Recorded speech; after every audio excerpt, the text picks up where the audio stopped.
Hear it again.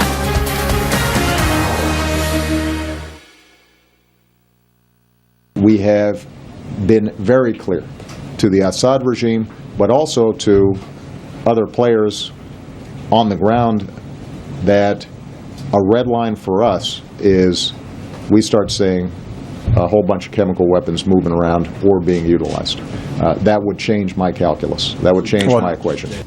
That was President Obama just about a year ago exactly. The president saying that the U.S. knows that Assad used chemical weapons last week, and now suggesting a limited military strike would be a, quote, shot across the bow.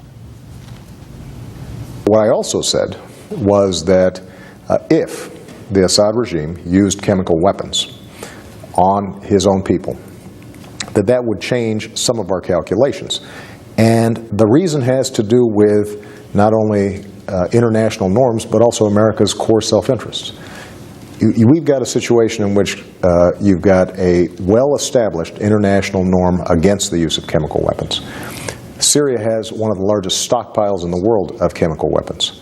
All right, that from last night. Ralph Peters now is a Fox News strategic analyst and author of Hell or Richmond. Nice to see you in person, Colonel, great here to see in you, Washington, D.C. I don't know where we are on this today. Does it happen or does it not?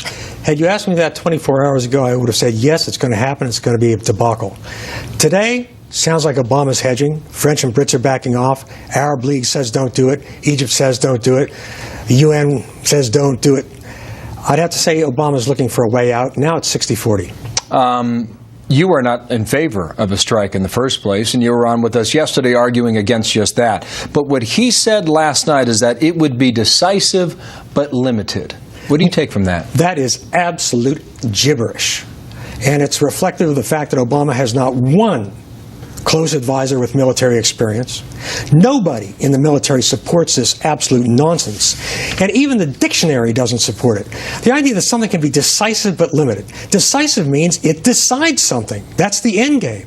Limited is the opposite. It's limited. And I think Obama, in his utter naivety, talking about a shot across the bow. Well, that's just going to make Assad angrier and convince him that we're weak and don't really mean it. But, Bill, there are three possibilities, generally speaking. One is the smart one. Stay out of Syria. We don't have a dog in that fight. Obama can talk about core interests. He hasn't displayed them. The second best, and it's a bad one, is to go whole hog and really make a difference. I don't support it, but it's better than what Obama is going to do, which is ineffectual, impotent, strategically impotent strikes that encourage our enemies to believe we're weak and may well lead Assad to use weapons more generally to teach us a lesson. So if he does what you're suggesting and does not hit Syria now, what's to stop Assad from using chemical weapons again?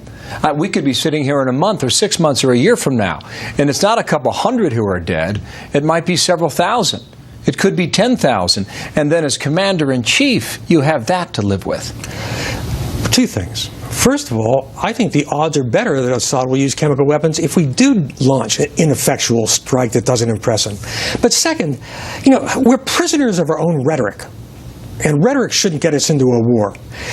What we're saying basically right now is it's okay to slaughter 100,000 people as long as you use conventional weapons. But if you kill 200 using chemical weapons, then we're on your case. All of these deaths are war crimes. Targeting civilians with any weapons are war crimes. And, I feel for the suffering people.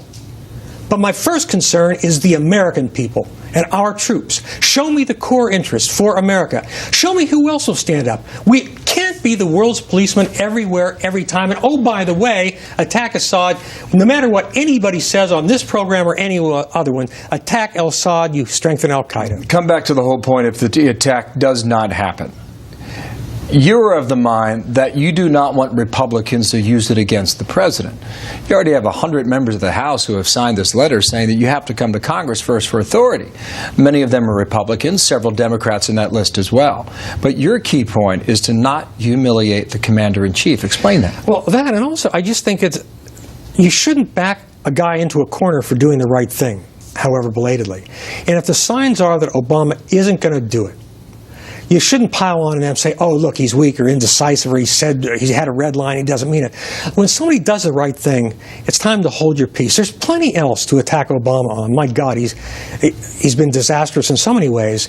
But if he does the right thing by the United States of America and backs off of his pathetic rhetoric about red lines, Republicans should not pile on. Colonel Ralph Peters here in Washington. Thank you, sir. Thank you, Bill. You have been with us for the last 2 days, and we'll continue to talk to you about the changing dynamics and what we're trying to perceive and pick out from the comments that we're getting now. Thank you, Colonel. Thank you. All right, Martha.